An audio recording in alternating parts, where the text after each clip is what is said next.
Well, on that point of Lebanon, coming up, we'll be joined by Barham Salih, the UN High Commissioner for Refugees.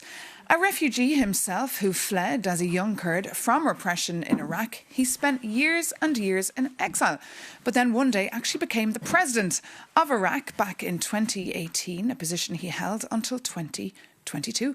Welcome, sir. Pleasure to have you here with us. Thank you for having me. So just describe the situation on the ground in Lebanon. It's a very dire situation.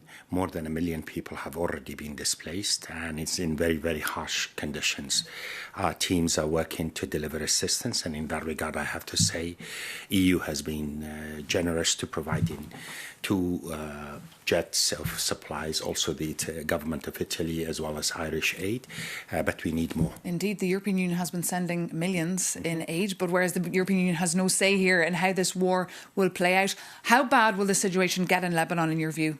I hope this thing will be put behind us before long, because we need peace. This conflict has gone on already for far too long.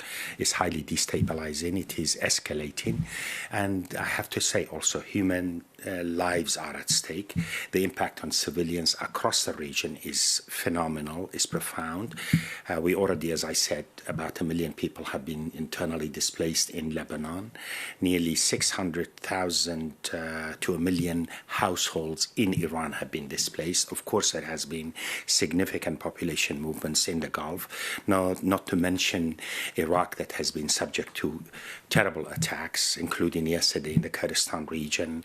And the civilians across the region, in Israel, in Lebanon, in the Gulf, in Iran, are being affected in a profound way. And in that context also, this conflict is spilling beyond the immediate region. We are seeing a lot of Afghan refugees in Iran and in Pakistan are being forced to go back under adverse conditions to Afghanistan.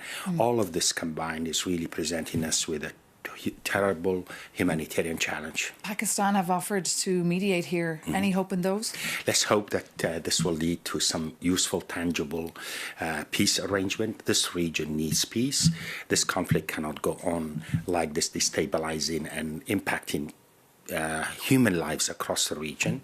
And I hope that we need a durable and just peace that will not put us in a place where 6 months from now or a year from now, we will have another recurrence of this type of things. This region cannot afford these cycles of violence. And you described so many people on the move in the region. Should Europe prepare for potential waves coming here? At the moment, most of the displacement is within the countries. Our teams at UNHCR are already monitoring the situation very closely. There is no significant movements across the borders beyond that, what I spoke about in Afghanistan, that people from Iran, Afghani refugees in Iran and Pakistan to a degree are being sent back or encouraged to go back or pushed back. But across the borders, we do not see that. We are also seeing, in order to put things in proper context, a large number, nearly 130,000 Syrian refugees who were resident in Lebanon have gone back into Syria. I would not call that voluntary returns per se. They are returning under adverse conditions, but in order to put the picture complete, our teams are looking at that situation, and I hope the world as a whole, we will be paying enough attention to bring this situation under control, to lead to a peace that will be lasting and basically rooted in the protection of interests of the peoples of the region, respectful of the dignity and the rights of the peoples across that region. This region has seen too many wars and too many cycles of conflict. So what would your message then be to President Trump, who doesn't really seem to have a plan here? Well, message is peace. Message is de-escalation and dialogue. That's we have to be emphatic about. And this. what about his board of peace? The board of peace has already been very active in Gaza, and thank God the active conflict in Gaza has been brought to an end, at least for a while. And let's hope that it will deliver something tangible for the people of Gaza and the region as a whole. Okay, Barham Salih, thank you so much, UN High Commissioner for Refugees. Thank you so much for coming into us here on Euronews.